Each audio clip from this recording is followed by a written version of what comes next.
I want to tell you a story about betrayal, sadness, abuse, and terrible advice that an uncle can give you that will destroy your life.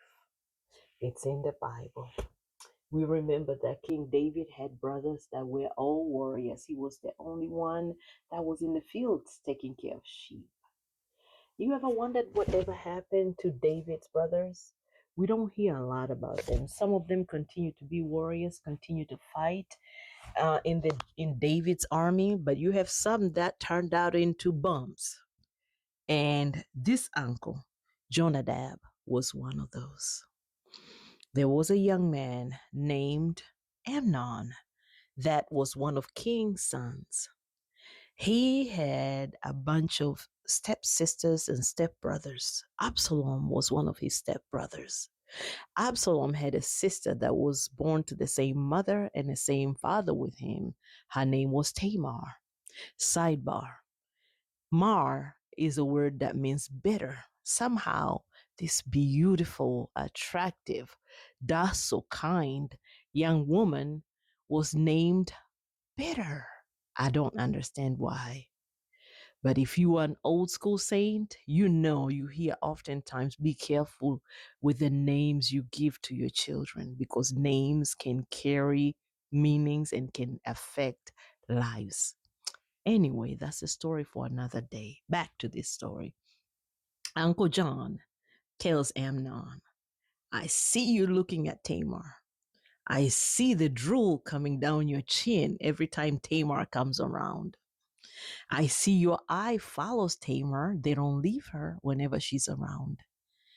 And Amnon, being young, in love, thinking wrong, says, yeah, I want her. Uncle John says, this is how you do that. You pretend you're sick and you ask the king to send one of your sisters, the specific one, to come and make food for you. Of course, she's a princess, and the culture of the day, she didn't go alone. There were servants, there were guards, there were other people. She made the food for her brother, and right after she was done, according to the plot that Amnon got from Uncle John, he asked for everybody to leave. And they did. I don't understand why.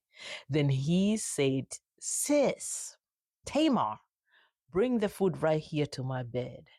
And she did. You don't do that.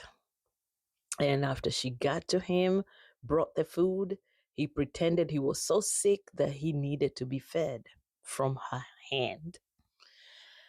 He pinned her down and had his way with her. And the Bible says immediately after it happened, he hated her even worse. More, the hate he had for her was stronger than the love he originally had for her. And he kicked her out.